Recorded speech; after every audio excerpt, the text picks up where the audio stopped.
GamingBolt presents 15 video games where dying actually means something.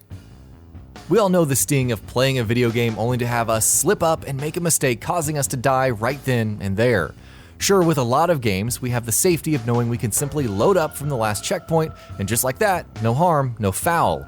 But it seems like game developers have had enough of that and have started implementing methods to make it so that dying isn't just a mild inconvenience that only lasts for a minute or so. With that out of the way, here's 15 video games where dying actually means something. DayZ. If you're a fan of zombies and survival games, you've likely heard of DayZ. The game is rather tedious as it requires the player to scavenge for everything, which in and of itself can be annoying. Add multiplayer into the mix and you have a frustrating experience. It just ups the annoyance when you die to a player after finding something incredible. The fact of the matter, DayZ starts you off on a clean slate each time you die, meaning instead of starting with everything you had in your inventory or everything in your hotbar, you're thrown into the world with absolutely nothing to your name. Kind of stings when you die to another player who you know is just camping behind that bush for the past 2 hours. GTA Online. If it wasn't obvious, playing games online can be an experience to have. As with some gaming communities, they can be supportive and helpful to newcomers or just those people having bad days, or they'll be complete and utter jerks to them and will make their day a living hell by killing them over and over again. Keep in mind you lose money every time you die in GTA Online, and it's up to the player who killed you to either leave it be or take it and you'll be that much poorer. TELLTALE'S The Walking Dead. For most players, they couldn't care less if an NPC or non-playable character dies. It's all part of the game, right? But in TELLTALE'S The Walking Dead, every death causes a different reaction to how the other NPCs will feel about the player. Death is unavoidable in this game. It's going to happen as early as the first chapter, but it is your decision on who you want to hate you. Metal Gear Solid 3 Snake Eater. It seems everywhere you go, something happens that will make you intrigued to look up the Metal Gear franchise. It seems like the devs thought of everything a player would do if given the opportunity. In Metal Gear Solid 3 Snake Eater, which serves as a prequel to all of the other Metal Gear games, there comes a point where you have the opportunity to kill Ocelot, who is a prominent character in other Metal Gear games. Upon shooting and killing him, you'll get a game over screen where you are informed by the Colonel that you cannot do that the future has been altered, and now you've created a time paradox. It was so worth it though. Cannon Fodder. When you think of military games, a small part of you may think of strategy games. Cannon Fodder was a military strategy game that took the player's lost soldiers and put them in a post-mission graveyard, which on its own is definitely disappointing to the player. Imagine playing the game just to complete the mission and be treated to the sight of all of the fallen soldiers, all of which could have been saved. Death Stranding. We all know we're gonna die one day and hopefully we are fine with it, but Death Stranding has a different take to what happens after we die. Rather than a plain screen that offers a continuation or a blunt statement that you have died, Death Stranding is going to put you in a purgatory-like state that will allow the player to look around the area in a first-person perspective. This allows the player to find abilities and items, all the while you will have the option to go right back into the human world at any time. State of Decay series. Playing as a character in a video game will commonly cause the player to grow a bond with said character. So imagine the tragedy when you inevitably die. In a lot of games, that would simply mean you go back to the last checkpoint with little to no consequences. But in State of Decay, it's far from what happens.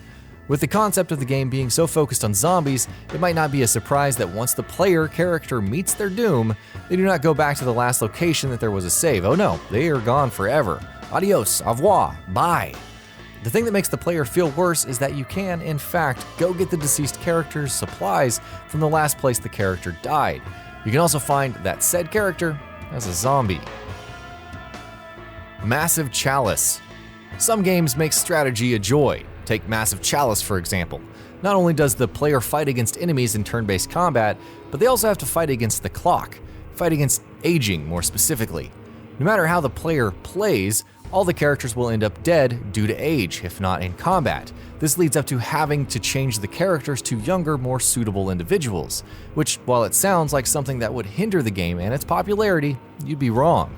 The process of aging only made Massive Chalice more popular and more fun as it added even more to a genre that isn't always represented. Fire Emblem series. Fire Emblem is a series that is all about strategy and planning out your next attack.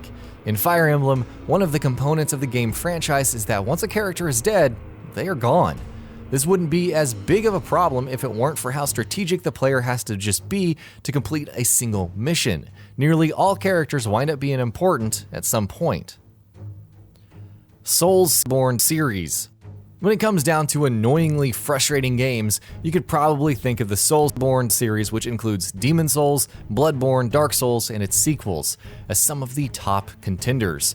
But if you are not one to torture yourself with watching your character die, like a lot, then you may have been spared from the frustrating deaths that entail when you pop that disc into your drive or download the game. Every time you die in the game, you lose the currency that gives you the ability to upgrade abilities, weapons, and more. You may think, no problem, I'll just go back to where I was before I died. Well, that is true, but the monsters do in fact respawn and are just as mean as the first time. Rogue Legacy. When playing a video game, usually death is something to avoid at all costs, as it will usually bring up the dreaded death screen that will just annoy the heck out of the player. But in the roguelite platformer, Rogue Legacy, death is as much a game mechanic as swinging your sword or jumping up and down. The game is fairly simple. You are to explore a randomly generated dungeon to defeat a total of 5 bosses. Each time the player dies, their child will succeed them and continue the quest on their behalf. Each child is different in their own way. You can even become a dwarf. There are also different classes that can change the method the player will play. But nevertheless, the game doesn't treat death as a bad thing. Quite the opposite, actually. It embraces it with open arms. Until Dawn. Most of the time, games tend to stick to 1 or 2 playable characters in a story arc, mostly for the sake of quality. But Until Dawn proved you could have a large cast of playable characters without sacrificing the interests of the game.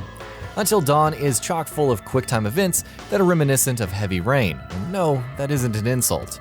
The game, of course, has death in the main component of the game, while most of the games where death happens can be avoided or will occur without much hindrance to the story. Until Dawn is completely different. Each character is undoubtedly important. Once a character dies, then there is potentially a portion of the game that will remain unfinished until you restart it. Zombie U. The Wii U is a very family-friendly console, mostly due to its creators being Nintendo, so not too many exclusives were made that were M for mature.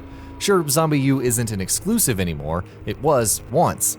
Zombie U was quite different from other games on the Wii U. It was creepy. It was a zombie game after all. The game takes place in London, England, and utilized both the TV screen and the tablet in their own way.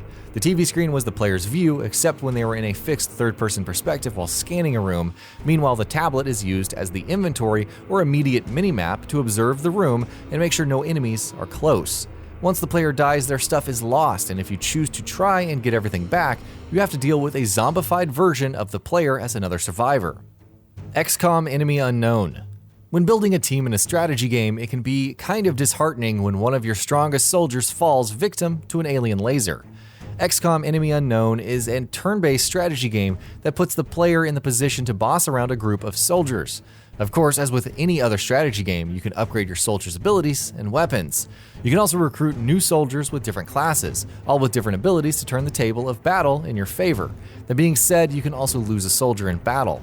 While it may not be a big deal if it were a soldier who just got in, imagine if it were a soldier who had been with you since the beginning. It's even worse since the battle continues and you're out a soldier, which means you could lose the match, not to mention the emotional bonding you had with them.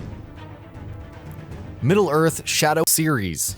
Bosses are frustrating. They are made to be that way, and you really can't blame the devs for slipping in a number of bosses. Video games just wouldn't be the same without them. But when it comes down to the open-world game set in Tolkien's universe, Middle-earth, it can be a bit of a pain to deal with. The game uses a feature known as the Nemesis system, also known as Sauron's army in-game. To no one's surprise, the players fight orcs over and over again. So in the inevitable point when you die, the orc who landed the killing blow has the chance to wind up as a promoted orc and named a sub-boss. He also gains abilities that make him harder to kill, so mindlessly going back to kill the same orc will probably not do any justice. And that about does it for this video. If you enjoyed what you watched and want to see more from GamingBolt, you can always hit that subscribe button and turn on the bell icon next to it. That way you will never miss any of our videos.